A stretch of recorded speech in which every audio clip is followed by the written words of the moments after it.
This show is a member of the Sorgatron Media Podcast Network. Find out more at sorgatronmedia.com. This show is brought to you by IndyWrestling.us. Check out IWC, RWA, and more. And listeners like you, support this show at patreon.com/Wrestling Mayhem Show. I'm hungry as fuck, but I ain't starving yet. Chain for the pain, cocktail bar set. Never said I was a gangster or thug, but I'm an animal. Beating for the taste of the blood. Hey guys, it is the Indy Mayhem Show. I'm Mike Sorg at Sorgatron on the Twitter here, still under yellow alert. Yellow alert? I'm thinking this in Star Trek terms now as we go further in the color codes of the lockdown here in Pennsylvania. But here is the show that we talk with people in and around independent professional wrestling. It's been hard to do that lately, but we've been finding some new ways that we can hopefully help out wrestlers, people around indie wrestling with their conversations like we're going to have today and hope to in the next several weeks as well. But of course, please check out everything at IndyWrestling.us and WrestlingMayhemShow.com. At IndyWrestling.us, please, of course, support all of our friends of the show of Indie Wrestling with the COVID-19 support page. A lot of pro wrestling tees and Patreons and whatever have you that is set up for each individual wrestler. Please support them if you are fortunate enough to be able to, and help spread the love, because we don't know when wrestling's going to come back in full force like it used to be. And I want to encourage people to please go help out the people that have entertained you through these years, and please continue to do that. So today, there's a conversation that's been in the back of my mind for a while as I've been seeing this post for a while, and we've alluded to it a few times on this show, on the Wrestling Mayhem Show, of course, and I wanted to make sure if we were going to have this conversation with the subject directly, we did it the right way. So we're going to be talking about trademarks. Don't get sleepy yet, okay? First of all, I want to introduce our experts. First, I want to start with somebody we brought in for this one that is not directly involved in this, but has some experience in, the law. He is the Gavel David Lawless, joining us right now. How you doing? What's up, morons? As the gavel would say. So we brought you on because you're not the subject of this, but you're kind of our expert. And I should make the disclaimer. My wife reminds me of this every time because she's a former paralegal herself. This is not legal advice. This is just kind of an overview and kind of a look at options, so people are kind of more educated about, I guess, trademarks in general and things that can happen and everything that goes with. So the Gavel David Lawless isn't just a fun nickname. Give us a little bit of background why we have you here today. So to those that might not be aware out there, my real name is Max Petrunia, and I've been practicing as a lawyer for a decade. I've been the greatest attorney and professional wrestler in the world for the last 5 years, the Gavel David Lawless. But for whatever reason, the Lord has blessed me with the opportunity to be a professional wrestler and a lawyer, and to be able to help people in the wrestling industry with legal matters, and also to be able to educate some my brothers and sisters in wrestling, to be able to allow them to protect their brands, protect their images. And quite frankly, if you could talk to some other wrestlers too, to help them out with some personal issues as well. I'm always happy to help people. If anyone wants any information on my practice, just so I can make a little plug here, it's maxpetruniapc.com. And there you'll find my smiling face and a way to contact me professionally. But I've been intimately involved with trademark law for the better part of, we'll say, the last 3 to 4 years. A lot of my trademark law came from understanding copyrights. One of my best friends in the world runs a music festival and has been the lead singer in a very popular band for the last decade. So I started to educate myself about copyright law and trademark law associated with music. And from there, I've done more research and had the opportunity to do more digging on copyright and trademark as it relates to branding, clothing, wrestling, you name it. So when one of my friends, and someone that I've shared the ring with for quite a number of years, was involved in a trademark matter, he had, I think I can say he had called me initially when this happened, and we'll be hearing from him soon to tell his story of what transpired. But with everyone at home now, I think we all can agree that this would be a really good opportunity for wrestlers to educate themselves on what I would consider probably the most important business side of independent professional wrestling right now. And we can touch on why that's so important moving forward with the state of the wrestling industry.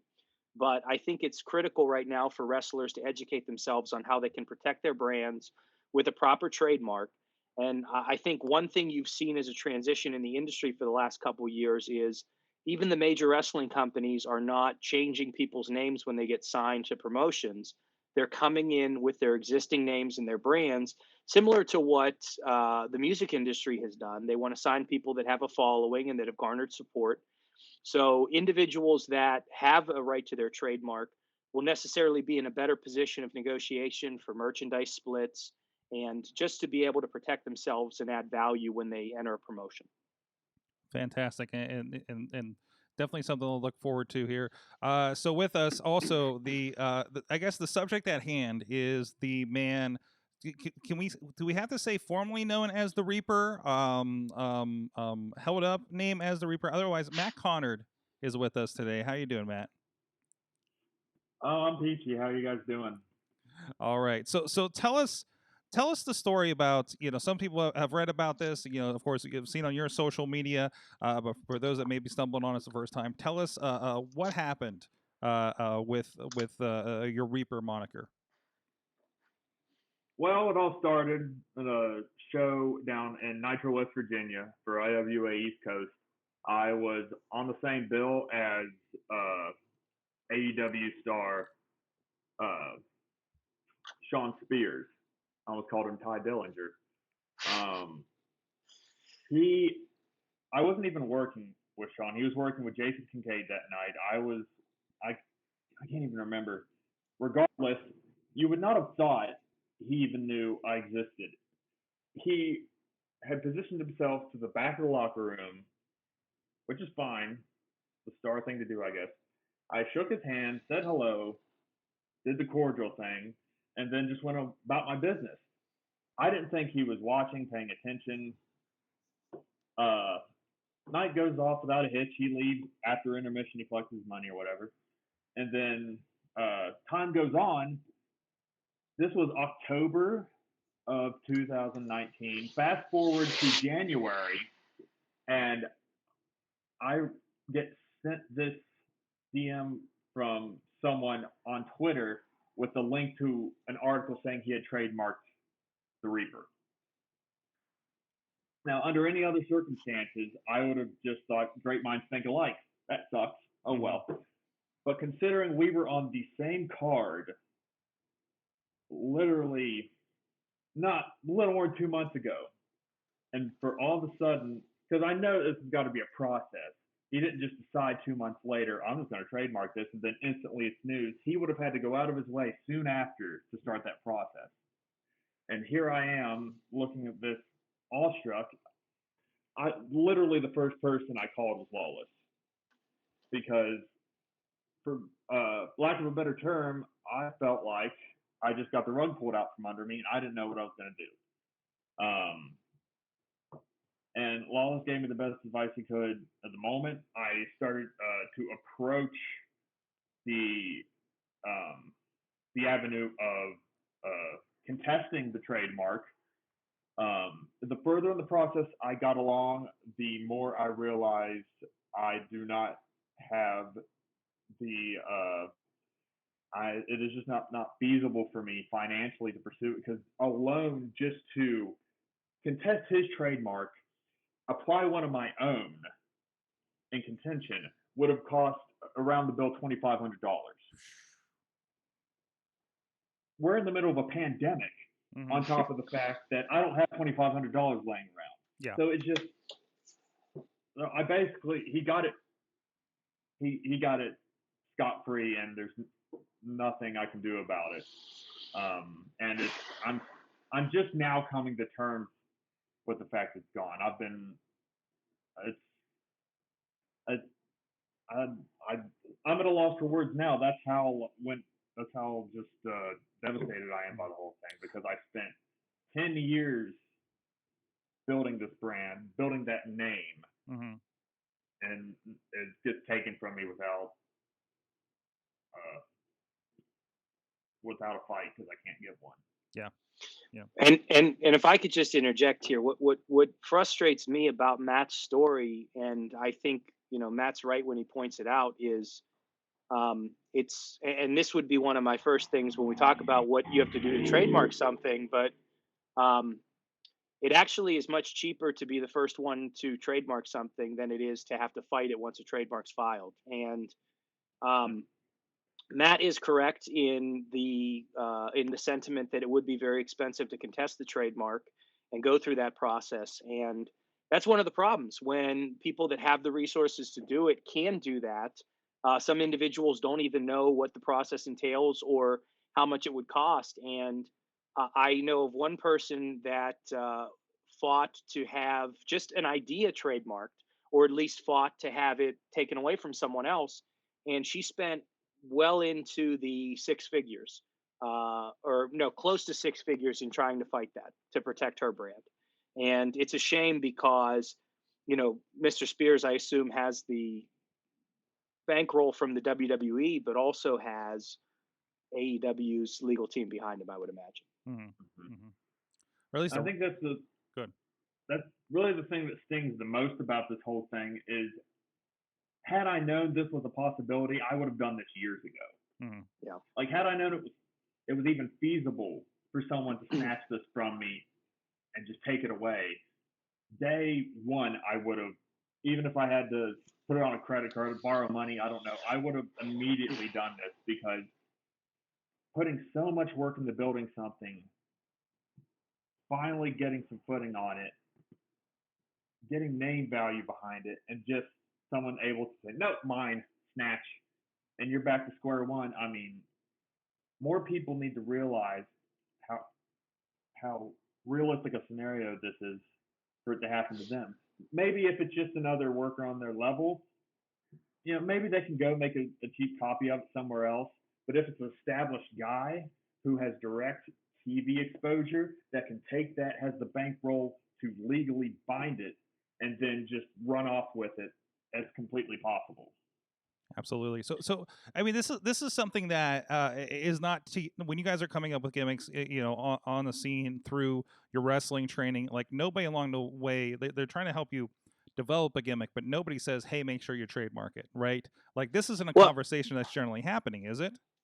No, and I can just speak to this in the sense that I think there's a lot of misinformation out there about what a trademark is versus what a service mark is versus what a copyright is. Mm-hmm. And I think over the years, through social media and just general conversation, people will group those terms together and they think that they're homogenous terms. But the truth is that there's very different and distinct meanings to those terms and processes associated with those terms and legal rights that come along with those terms as well. And the shame of this all, going back to what Matt said, is that it probably would have cost Matt a decent amount of money. $2,500, I'm not sure the exact figures, but it would have cost probably 10% of that to actually go through the initial process of applying the trademark. Now, there could be additional costs that go along once the application process is started, but I think more than ever, this is a very appropriate time for us to provide advice to indie wrestlers about how they can go about protecting their trademark and ways that they can do it themselves without even having to hire a lawyer. Mm-hmm. Absolutely. So, go ahead. I guess this would dovetail into probably your question, Sorg, is how do you do that? Yeah. All right. Well, let's okay, so a trademark is a legally recognized right to some type of name or service mark. And one of the best things that I can recommend to any type of wrestler that endeavors to go about the trademark process is to first start by using the resources that our own government has put out. And you want to go to uspto.com. That is the U.S. Patent and Trademark Office.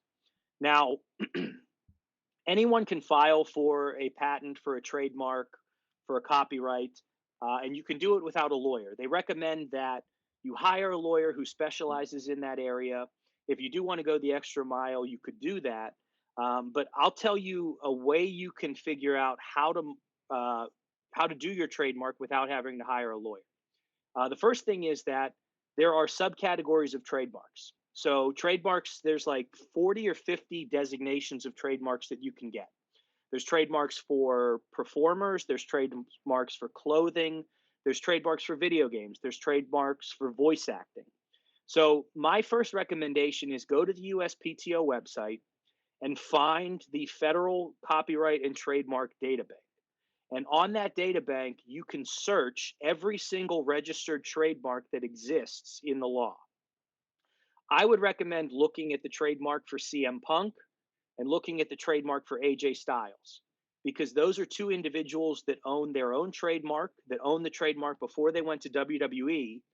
And if you're looking to create a brand that if you would get signed to a wrestling company, you would be able to take with you, that will tell you exactly the subcategories that you will have to apply for when you register your trademark and what's included in there. And that's a free database. Anyone can access it by going to uspto.gov. Excellent. So that's the first thing. And so once you've kind of determined, okay, nobody has the Reaper, nobody has, oh crap, somebody has CM Punk. You've determined that thing. It's early on. How? Here's the other question: how early? Because we know, I know wrestlers that have had a gimmick they were given to them once they got out of training, and 6 months later they decided to do a different one. How early should some consider getting that trademark taken care of? If I mean, to be honest with you, and I want to first start by saying that even myself as a practicing lawyer, I do not have a trademark to the gavel David Lawless Esquire. Mm-hmm. So, either I'm asleep at the wheel or I don't think that anyone thinks my character is valuable enough to steal. But or no one could do it like me for the gavel. Yeah. But here's one thing I'll say. A lot of our listeners out there probably follow wrestling dirt sheets or wrestling websites. And one of the things you'll notice is about monthly, those wrestling websites will put out stories about trademarks that are registered by the WWE or AEW. That's where people will say, "Hey, WWE's trademarking X, Y, Z, and Q. Is this going to be a new pay-per-view? Is this going to be a new game?" Mm-hmm. The thing is, the length of use of the trademark itself does not matter when you're applying for it. The only issue you'll run into whenever you're looking at the length of use of a potentially trademarkable entity or name is if there's an objection to the registration of the trademark. And then there's factors that go into it to determine how long it's been used by someone else, the strength of the mark, whatnot. So I do have to say that in the event that Matt Connard would have actually objected and gone through the proper channels to object to Sean Spears' registration, and keep in mind, I haven't seen the registration, but he would have a very compelling, if not successful, argument to say that as a wrestling brand and something for wrestling clothing, he has used the Reaper Matt Connard as a trademark for many, many years. Mm-hmm. Now, okay, I'm sorry. You had a question. So I know one thing that came up, and I think Matt, you got this a lot on your comments too. The term "poor man's copyright" or "poor man's trademark" is used a lot for somebody. And the idea is prior use, proven use could be a defendable case. Is that what we're talking about here? And what is the strength of that? Well, so, all right. The reason why you copyright something, you trademark something, is because if someone infringes upon your legally registered trademark, you are entitled to statutory damages under the federal trademark laws. Yeah. Okay, so if you sue someone in federal court and you prove that they use your registered trademark without their consent, there is a minimum statutory acceptable damages that they are entitled to legally. Okay. A poor man's trademark, if you will, is if you would sue someone for infringing upon your name, likeness, or trademark that doesn't actually have it trademarked, but you can somehow prove that the mark itself that is being used does have commercial value. So, for instance, there's a case going on right now, which shall remain nameless, where an individual does not have the trademark to their name at the time that merchandise was created, but is attempting to prove through the court system that they were using the name in trade and that someone is infringing upon that. We call it a common law trademark, or a poor man's trademark. So technically, what's funny is if Sean Spears would not have actually trademarked the Reaper, and then he would have started selling shirts as the Reaper Sean Spears, we could have actually sued him. Matt Connard could have sued him saying that he owns the rights in a common law manner to the Reaper because he's been trading with that name for so long. So the reason why you copyright things is, one, because it's federally recognized, and then if you start doing international branding, there are some countries that have recognition of the trademarks from the United States across the globe. Hmm. But you do it because you want to protect your damages. Yeah. Yeah. So, did we talk about the difference between trademarks and copyrights? We didn't. So trademark itself is it's a registration of a mark for whatever purpose it's registered for. Okay, so again, I would go back to CM Punk's trademark registration or AJ Styles registration. AJ Styles registration, I believe off the top of my head, last time I looked at it, is for it's like sports entertainment, uh, name on clothing, likeness and character in video games or something. There are numerous categories of trademarking. Okay, so just because AJ Styles owns the trademark to AJ Styles, okay, you have to look at the distinct purposes why his trademark exists. Okay, so if I wanted to register AJ Styles Plumbing, okay, I could Hmm. probably still register that as a plumbing entity, but I could not start using and trading on that name in professional wrestling because that trademark is already taken. Right. So, again, the difference between that, copyright means that you own or you have a right in a specific fixed medium. So, what you would do is you would copyright a book, you would copyright a song, you would copyright an illustration or a picture. Okay, so the name Bullet Club may be trademarked as a professional wrestling faction, but there is a copyright in the Bullet Club logo. Right. If anyone understands the distinction there. Right. So that would be what they would be off. So when like Pro Wrestling Tees started taking down Bullet Club familiar looking like knockoff parody shirts, I guess you could say, which is parody is a whole other discussion. That's a whole other podcast. Yeah. But that was probably more a copyright issue and also to make good with that company that owns that mark. Yeah, I mean, one of the things that I want to make clear for people is that until there's an adjudication by a court or some type of administrative body Mhm. like the U.S. Patent and Trademark Office, there's no right or wrong to how people process this. Okay, Yeah. so for instance, uh, websites that do hosting for selling shirts or something can choose to remove items from sale for whatever reasons. Okay, Mhm. so sometimes items will get removed from sale because they violate the terms of service, like it's an offensive shirt. Okay, Mhm. so even if you own the trademark to the actual image itself, it again is up to Pro Wrestling Tees to decide whether they want to put that shirt on their site or not. So the fact that a shirt gets taken down by a website is not necessarily dispositive of the fact that, oh, this person doesn't have the trademark.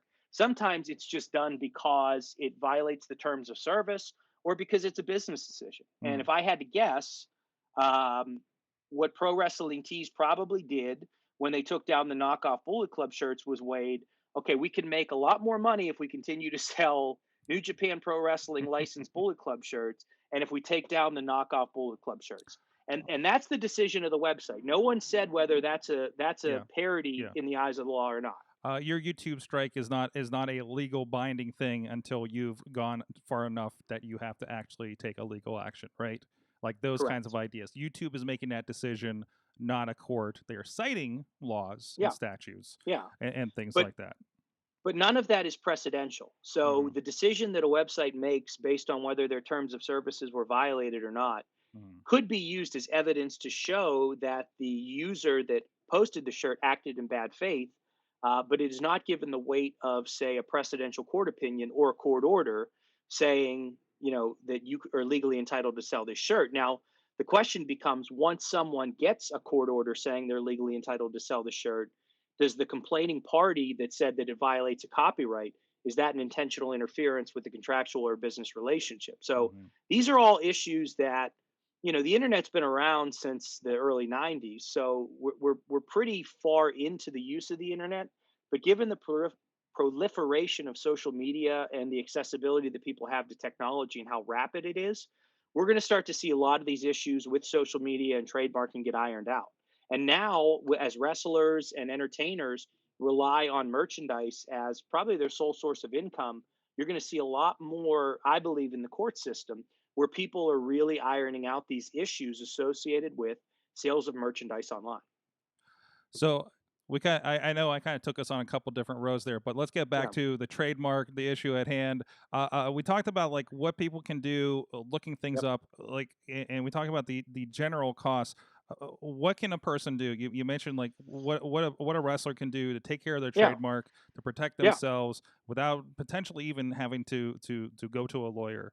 Yeah, I mean, look, what I would do is just off the top. Okay, so let's take the gavel, David Lawless Esquire. Mhm. Okay, I'll walk you guys through from start to finish the process that would be associated with me registering the gavel, David Lawless Esquire.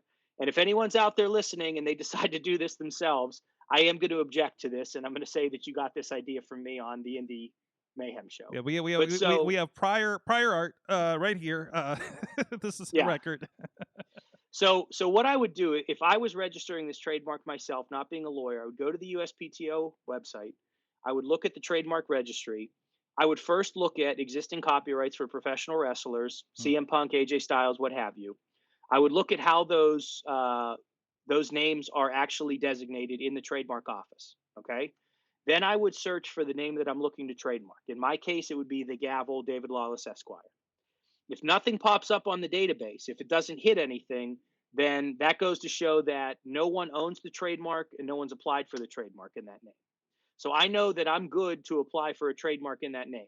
So I would download the application from the USPTO website. I would fill it in. I would make sure I check the proper designation boxes for what I want that designated as, and I would submit that. And I believe the cost of filing for a name trademark is about $275. I think it fluctuates between $275 and $400 or $500, Mhm. depending on how many different types or designations you're registering. What I would also make sure that you have is some type of screenshots associated with your use of that.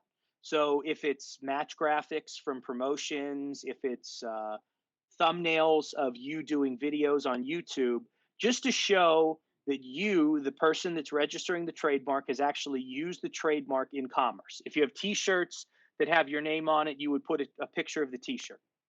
So once you actually register that trademark, what happens is the trademark gets assigned to an employee of the USPTO administrative agency, and that agent then is your trademark agent. So if they have any questions or there's deficiencies in your application, they will reach out to you and give you a chance to cure it.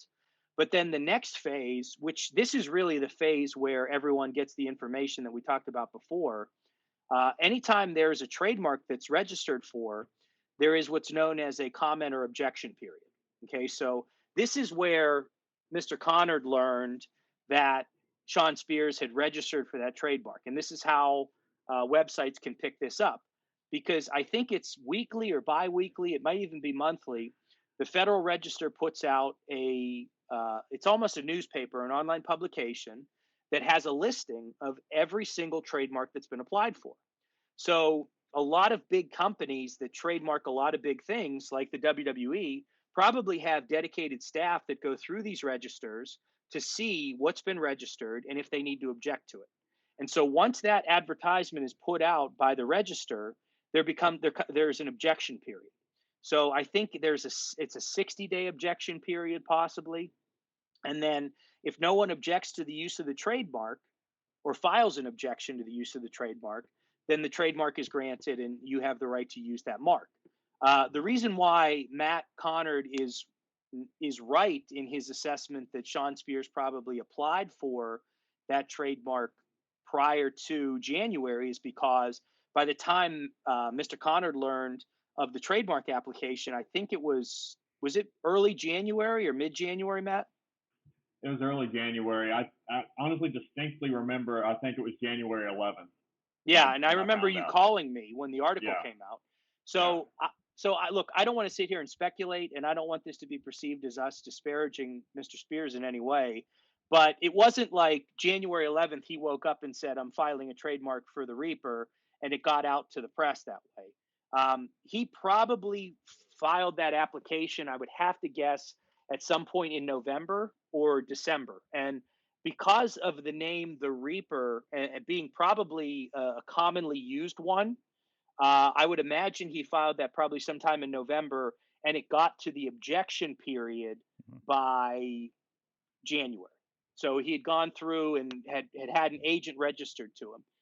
But so, you'll have situations where people will register trademarks and then people will object. And sometimes there's administrative hearings that are held where testimony is taken by that agency.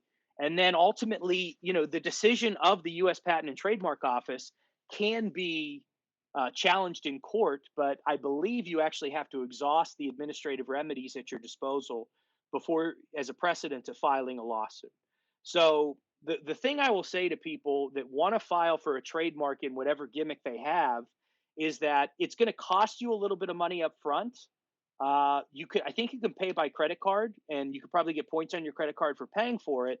You may not be successful, but it's going to cost you exponentially more to go through the process of fighting it, because not only would you likely have to hire a lawyer and call information together to object, but if you're successful, then you probably will have to pay for the trademark itself. So you're Mhm. actually incurring double the fees you would if you didn't just, pop on the website and do the application. And I mean, look, at the end of the day, the mere application or registration of a trademark does not necessarily result in any type of legal action against you. Okay, or at least I haven't heard of any. So, if if you do a database search and you feel like you want to apply for the trademark, do it. The worst that happens is you don't get it, and you continue to use the name as you have before.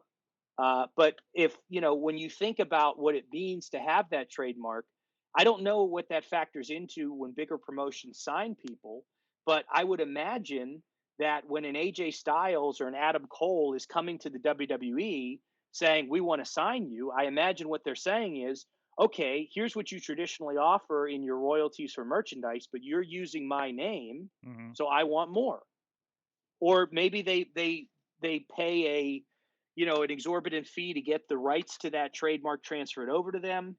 I don't know. I'm just speculating on what the business relationships are like, but And I think it. that's happened a few different ways, because there was something like and anecdotally over the years, I recall the Dudley Boys when they came over, like that came with the ECW trademarks perhaps, and then they Mhm. couldn't use it when they left, but every time they drop in they can. Obviously somebody that had that before WWE, CM Punk obviously showed up, left, can use it wherever. AJ Yep. Styles, trying to think other guys that, but then you'll get somebody like Cody Rhodes that can't use Rhodes when he leaves. Well, and that's the thing too, is a trademark is a commodity. It's an Hmm. asset. Okay, Yep. so no one's saying Matt Connard can't go out and wrestle. Okay, no one's saying that he's precluded from wrestling on shows. What they're saying is that he's precluded from advertising himself as the Reaper, Matt Connard, because that trademark of the Reaper is owned by another professional wrestler. So the idea of people having a trademark is to avoid confusion of the consumers in the marketplace. Yep. So if people see a promo poster that says the Reaper will be appearing, they're not confused to think that Sean Spears will be on the show. Or similarly, a promotion is not using the moniker of the Reaper to try to promote Sean Spears or trade off his name without him actually being there. So you're right. I think what happens is, if I wanted to apply for a trademark of the Indie Wrestling or Wrestling Mayhem, and I could own that. Once I own that trademark, if you wanted to buy it from me, I could sell it to you. Mhm. But that probably what happened was, and I think WWE does this, the company itself will register the trademark, own the trademarks, which is why the Dudley Boys, when ECW lost all of its assets, that is an asset of the company. Now, how you value that asset is, it's different. Valuing a trademark is very distinct and different from valuing cash on hand. Okay. So when you have a trademark, it's more of an esoteric value in the sense that if I own the name AJ Styles, I could make $1 million selling AJ Styles shirts, or I could make $0. We just don't know. Mm-hmm. But that is an asset that AJ Styles himself owns. So that is something that he can trade and he can sell to someone. And so if you do have that trademark, and I think Shark Boy was actually one of the people that was one of the first indie wrestlers to trademark his name, and actually, I think he got a decent amount of money for the cartoon Shark Boy and Lava Girl. Oh yeah, I remember that. That was that was the no, it was like one of those Spy Kids types movies that Antonio like Robert Rodriguez did, right? Yeah. Yeah.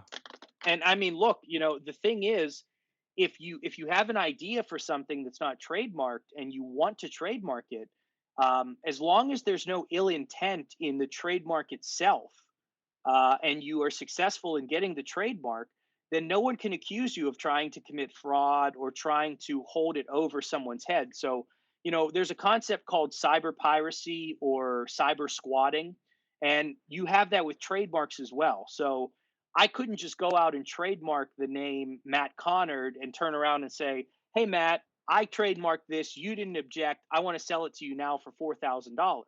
That is, it's malicious intent there. Yeah. But in Shark Boy's case, what he probably did, if I had to guess, was he trademarked Shark Boy for entertainment, performances, videos, movies, television, something that would have fallen into the category of whatever the Shark Boy and Lava Girl movie was. When they went to apply for the trademark, he probably got a notice that said that someone's trying to apply for this trademark, and they probably paid him a licensing fee to use it. And so, I mean, look, it's not necessarily something that you shouldn't be out there trying to trademark things that you're going to hold hostage over people, because companies now have protection to be able to do that. But if you get lucky and someone wants to trademark an idea that you already have trademarked, you can use it, and it's an asset, and you can ask someone to pay whatever you want for that licensing fee. Absolutely. So we do have a couple of comments and questions from the chat room, actually. I want to get to a few of those. Justin Idle's out there saying, so shitty of that dude to do that, especially someone in the business that knows how much a big deal respect is in the business. I mean, Apparently he doesn't, Idle. Apparently he has no idea what respect means in this business. Is he a guy? Is he a general performance center guy? Like, I feel like he was with WWE for like 10 years at that point, right? I believe he went through every single incarnation of development they had. Yeah. Until they got to NXT, and then he finally got on television. Yeah. Like, I get the fact that he was probably squandering for years in developmental. He finally finds a little success and then gets pushed right back down. Mm-hmm. So, especially at this point, I've been peripherally keeping track of what he's doing because I want to see when the hell he's going to use the damn name. And he keeps piling all of these monikers and like gimmicks on him. Like, I saw he calls himself Heartless. He's using the sharpshooter now. He's like, how much is enough? Yeah. Like, at this point, I'm more mad that he's not using the damn name. Yeah. Like, well, and that's the thing, Connor, is you should probably continue to check the trademark registration website, because at some point that trademark will expire or he could abandon it. So once it's abandoned or expired, it's free to use. And if he doesn't use that mark, you could then submit the application or submit the evidence to say, I used this mark, I want it now. It's kind of like if you're kind of looking out for a domain name that's been captured by somebody, you keep an eye on expiration, it gets let go. You can snatch it up from GoDaddy for $12, right? Yeah, and I mean, and as one of my good friends in the industry, and also as just a wrestling fan, I've been very curious to see when he was going to use that, because I met Sean Spears at an IWC show, and I talked to him for a while. He was a really nice guy, but I've been curious, Connor, too, and I don't really understand how he's going to use the Reaper gimmick as part of what direction they appear to be sending him in AEW, which is why I wouldn't be surprised if he abandoned that or didn't use it in trade at some point. Mm-hmm. I mean, I'm going to definitely keep an eye on it then, because maybe by the time all this craziness the world's going through clears up, it'll be free, I'll grab it, and everything will be fine, and all this stress I've been putting myself through will be for nothing. But it's crazy, the timing as well, because I'm sure everyone else, you guys have probably heard about the similar situation went down with the Revolt in North Carolina. Yeah. And the FTR now or whatever the Revival are calling themselves. It's like, what? Their case is a little different because those two knew those guys. Allegedly, they had been cross paths in the scene for years and knew of it, and they just went ahead and did it. I'm afraid. It's not anything new, but I'm afraid this is going to become more and more of a trend. Mm-hmm. Especially as these two companies start competing more and more, people are going to continue to get things snatched from them. We always complain as indie wrestlers about coincidences. This wrestler happens to use a move that I've been using for years. Blah blah blah blah blah blah blah. I'm sincerely worried about these guys, especially AEW guys, just because they have more freedom to pop on these indie shows, make a quick buck, and then go back to TV. Yeah. I don't want other wrestlers to live with the regret I have to at the moment. I don't want them to coddle and grow and nurture something for a majority of their career just to have to start from ground zero after years of breaking their body down and basically having to be a blank, clean slate all over again. And this would be the opportune time for me to say that if anyone's listening out there that wants to consult on trademark law, they could go to maxpetruniapc.com or call me, and I'd be happy to offer some legal assistance and guidance. But, one thing I will say to all the wrestlers out there, and especially to you, Matt, is that having gone to law school over a decade ago and having been involved in the entertainment industry in some capacity, I could tell you that this is not something that is just isolated indie wrestling. It's certainly something that has become a little more prevalent now because there's a major indie company that's on television. But I know that there have been improv troupes in the past that have literally had their improv acts directly ripped and used on Saturday Night Live. Wow. And the question becomes, how do you protect certain things that aren't protectable? And then the other thing becomes too, sometimes you do have people that are innocently using names. I mean, I can't speak to what happened with the Revival versus Revolt, but I mean, I could see a way that the Revival innocently thought that registering a tag team name as the Revolt was not the same as an independent promotion that has a faction of the Revolt being the same thing. And again, I don't know what their intent was in doing it. I'd like to think the best of everyone, but I think what has been highlighted more than anything in the last 5 years with the proliferation of technology is the fact that there's so much content out there. There's so much information. I mean, anyone can become a content creator with cell phones and iPads and computers, that the idea of what's protected and what's not, and how people are able to monopolize that, it turns into a disparaging situation, much the same way that individuals that have resources versus individuals that don't can literally go bankrupt. I mean, there's a YouTube content creator right now who was originally sued by the Major League Baseball pitcher Trevor Bauer, who's now being sued by the Major League Baseball Players Association because this guy runs a baseball training academy and he started taking clips of the pitchers pitching and breaking down their pitching styles.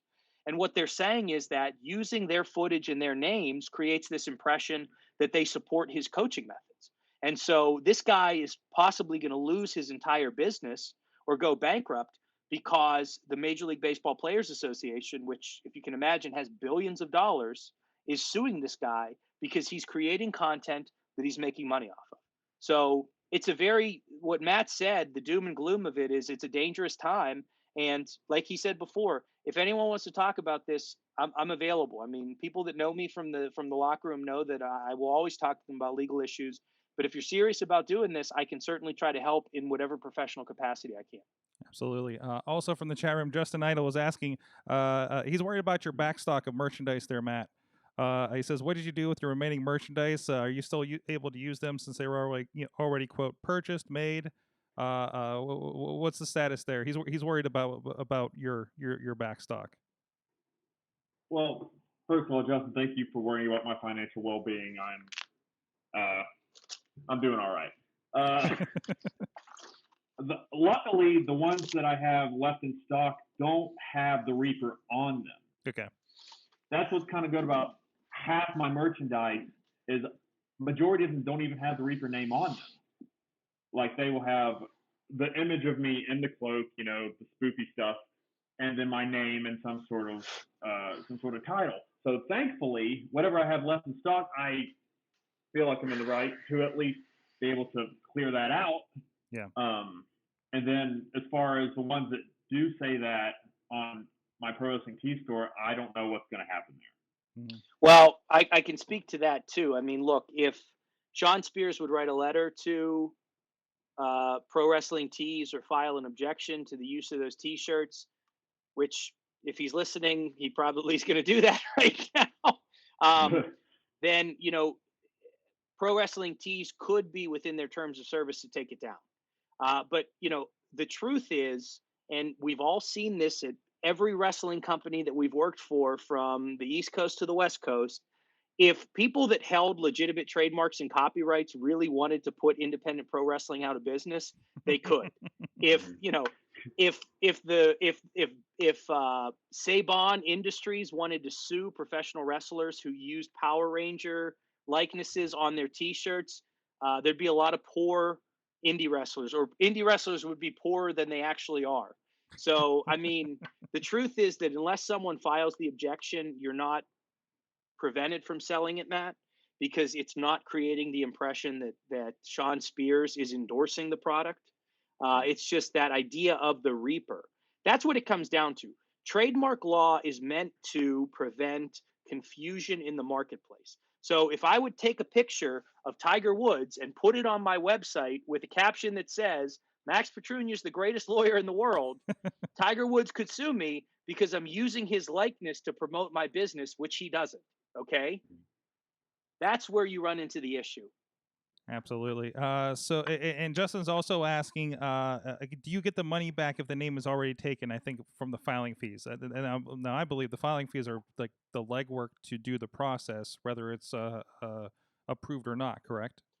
Yeah, I mean, Justin, I'm going to put this out to you as a rhetorical question. Do you believe that the federal government would refund money to someone because they made a mistake? Yep, we'll let you stew on that one. Bradley's out there, and I have to say this is a topic that Bradley actually has poked me about having on the show for a while. So good to see everything coming together here. Can either of you discuss how difficult it is to come up with a new character or gimmick? I heard this is very difficult, and how is Matt progressing and coming up with a new direction for himself? Well, as far as how difficult it is, I was fortunate enough to luck into the Reaper literally my first year in the business. Obviously, it was not the Reaper it became eventually. I literally started my career with a leather vest and a chin beard. I looked like a WCW job guy. But as the years went on and it progressed, I morphed into what I turned into as of today. And not everyone's that lucky. Not everyone is fortunate enough to stumble upon something that they can sink their teeth into right away and grow with. People flounder for years being bland creator wrestler, just trying to, throw stuff at a wall, seeing what sticks. There's people I'm very close to that still struggle with that. I mean, it's all about all about right place, right time, right idea. Mm-hmm. And some people it's a slower burn than others. And as far as how things are progressing with a backup plan, I still don't have one. Well, hopefully we can. I wanted to end this kind of on a happier note, on a fun note, because I did pose the question to our group over the Wrestling Mayhem Show Facebook group. I wanted them to help, and because I figured you'd probably still be kind of figuring out. Of course, we're not getting right out there the ring that you're working on anything, workshopping anything in person with the fans. So I ask them to share any of their ideas to help you with replacement. Because Matt, coming on the show, we like to help you guys out with new ideas over the years, right? And I wanted to take this opportunity just to kind of talk about one thing that I've tried to do in the last like 2 years, and I think Matt, this is something to think about also. But like when I started wrestling, I had the idea of doing this lawyer/wrestling character. Mm-hmm. The name was kind of secondary, the Gavel David Lawless Esquire. It does, in my opinion, roll off the tongue now. I think I've done a pretty good job of promoting my character. But one of the things that I've tried to do at the different promotions I work at is I actually there's subtle tweaks to my character at every single promotion. And what I mean is like I try not to dress the same at every promotion. So at IWC, I'm still the Gavel David Lawless Esquire. I'm an attorney, but I'm in my regulators gear.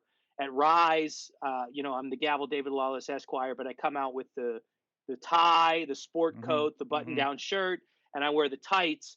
And then, if I at Imagine Wrestling, I'm the Gavel David Lawless. I come out in the T-shirt and the tights still. So I wanted to make sure that for different promotions I was at, there was some unique wrinkle to the Gavel David Lawless Esquire that made it subtly different. In my opinion, Matt's absolutely right. You put time and effort into your brand and your character. I do think, though, that Matt, even though the Reaper has been taken away from you, the one thing I will say is that as a talent, no one can take away your facial expressions, your move set, the way that you put a match together. I mean, the concept is, I will always try to market myself as a wrestling lawyer, whatever that character is, because I feel like you could plug me into storylines in any promotion and it would make sense. For you, with this idea of this menacing undead character, you could achieve that goal with different names, but you're still going to have the same movement, the same looks, you could have the same gear too. And I know it's a crappy situation, but again, ending it on a positive note, Matt, you're one of the most talented people that I've shared the ring with. And the things you do and the emotion you evoke from the fans during your matches, I don't necessarily think is tied to the Reaper itself. I think it's more or less your presence, your command of attention in the ring. And whether you are introduced as the Reaper or just Matt Connard, no one's going to be able to take that persona away from you. So I think it'll be cool to see what other ideas people come up with. But just because you don't have the Reaper name, Matt, I wouldn't get discouraged from what you actually do in the ring and how you tell a story. Absolutely. I really, that means a lot, buddy. The positive I've taken from this is thank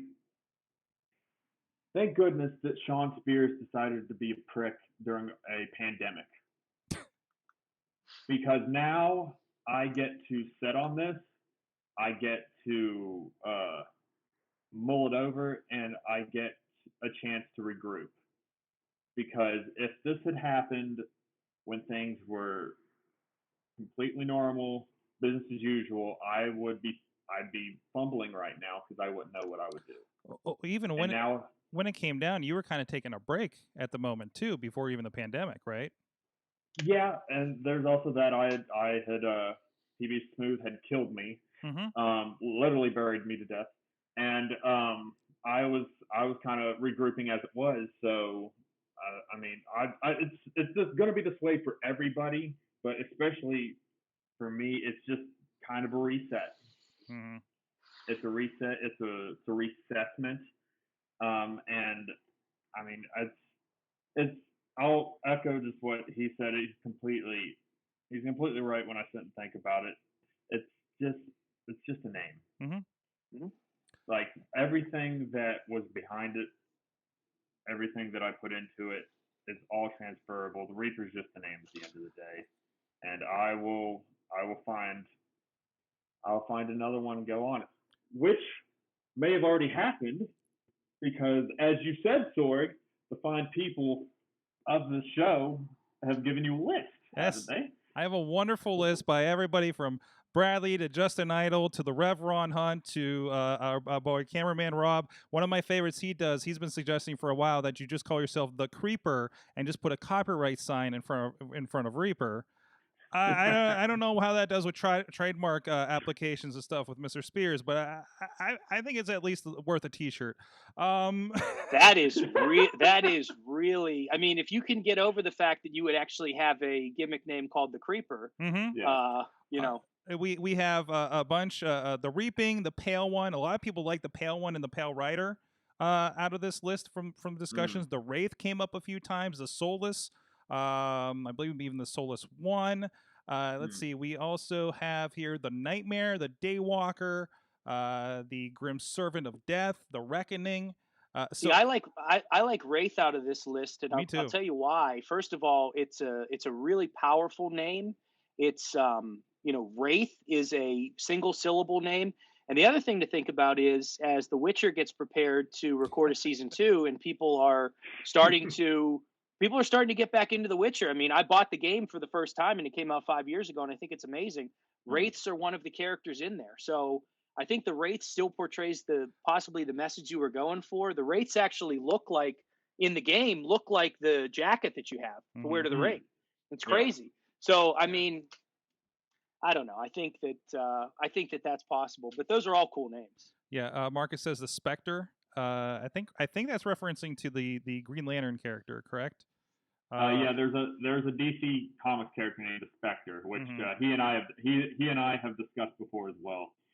It also is brought up as long as we stay away from ones like Rob brought up the issue when we thought that you were called the Raper on a ring introduction several months ago. Boy, there's a couple people in indie wrestling that could have taken that name. Am I right?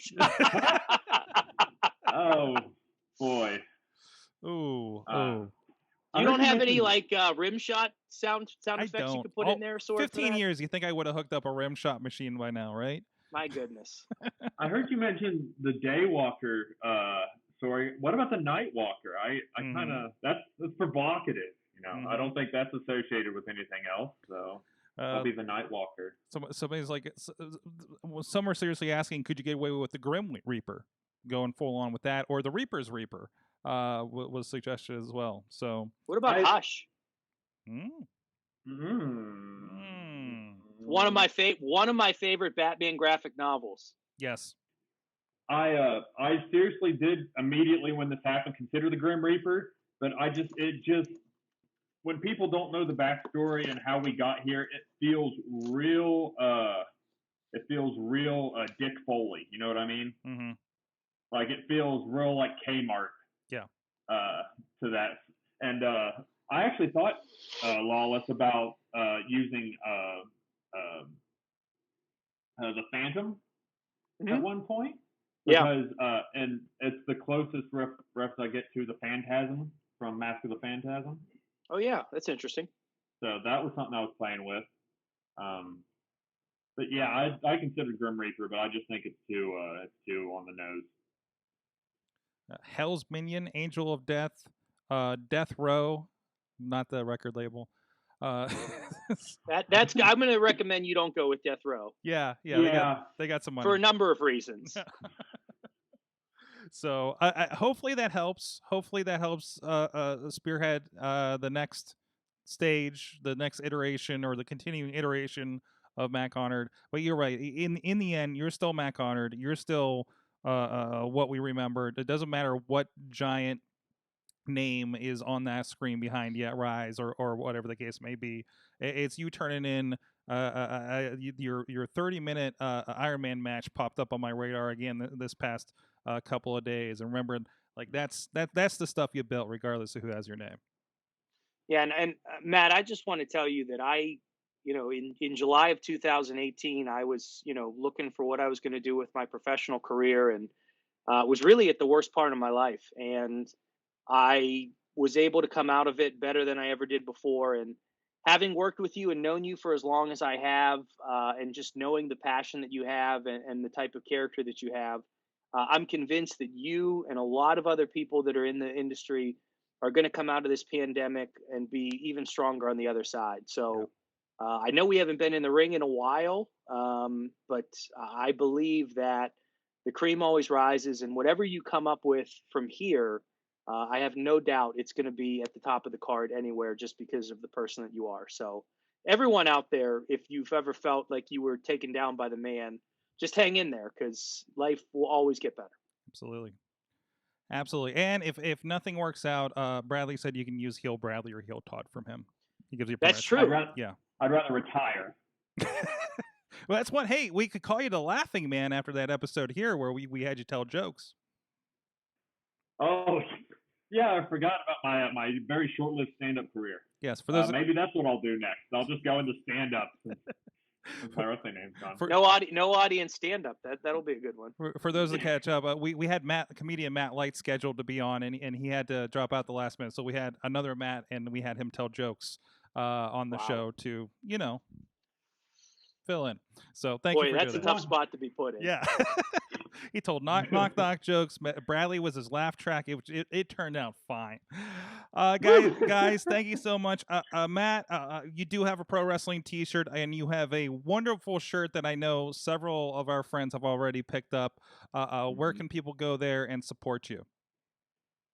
You can go to prowrestlingtees.com/Matt Connard. There are still every shirt I've ever had up there, even the Reaper one. So if you want to grab what could be a collectible, go for it. Yeah, I can. But what I recommend is the brand new, hot selling, as Edric Everhart coined it, "Fax Your Trademark" T-shirt. It's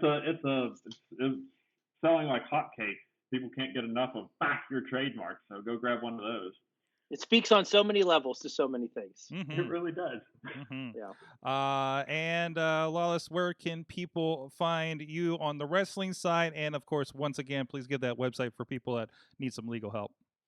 Wrestling side would be on Facebook, the Gavel David Lawless Esquire, Instagram, Gavel David Lawless, and Twitter would be Gavel Lawless. And seriously, if anyone has any legal inquiries or any questions about anything we've discussed today or needs help with anything, if I can't help you, I can certainly find a friend in the legal industry that can. It's Max Petrunya. That's MaxPetrunyapc .com. MaxPetrunyapc.com. And so look forward to hearing from all of you. My phone number's on there as well, so anyone can call with any legal inquiries, and you will get the services of the greatest lawyer and professional wrestler in America.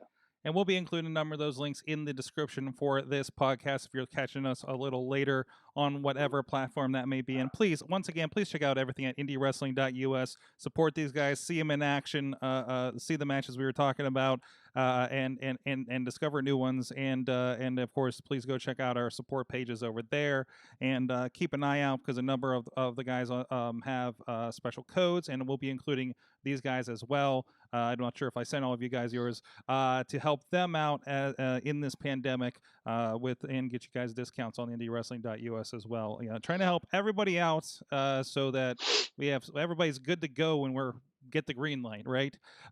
So and you should use this time as an opportunity to, practice your promos, practice your facial expressions, practice your punches. I hung a coffee mug from the wall in my kitchen, and I take 10 shots at it without trying to punch it.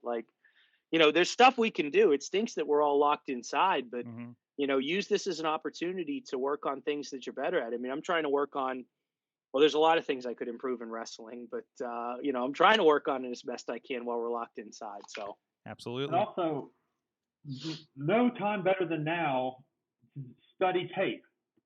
Yeah. And I can't stress this enough. You have nothing else to do. Mm-hmm. Like, the WWE Network's $9.99 a month. Like, YouTube is free, filled with old footage. I've been watching tons of old All Japan and Ring of Honor circa like 2003, 2006 lately. Like, there is just such a well of footage there that you can watch, pick up nuances, pick up all the little things that matter in this business. Take advantage of that now before life gets hectic again, and you continue to go back and make excuses while you can. Absolutely. Yeah, and I can tell you too, when we come back and start working, if you think you're going to step into the ring and be able to put on a 30-minute match from the jump, it's going to be tough. So, I feel like I'm ready because all I've done is relied on character stuff and screaming at people. So that hasn't changed. But I'll be ready to work a 10-minute match when I get back because 7 minutes of it will be me yelling at that girl at the Rise show who has the high-pitched voice and screams, Aisha! So I'm ready. Awesome. I've been I don't know if you know this, Wallace, but I'm technically in a coffin right now, so I don't think my muscles will be atrophied by the time we come back. Possibly. I mean, if you were like that Ryan Reynolds character where he punches his way out of the Buried Alive, or the girl from Kill Bill, like maybe you're cool. I don't know. Oh, I can't see my surroundings, but from the little Wi-Fi signal I get, Brandon K says I'm in his garage. I wish I keep messaging him, getting him to try to bring me a blanket or something because it's really drafty in here. It's the middle of like summer and I'm freezing out here. wait, It's nice of PV Smooth to have given you the Under Armour headphones when he buried you in the casket. I know. This he felt kind of bad. He kind of roughed me up a bit. He left me some chapstick too. My lips have never been more moist. Do you know who you should call to talk about that? Huh. Call the coroner. On that note, thank you so much, guys. We'll see you next time.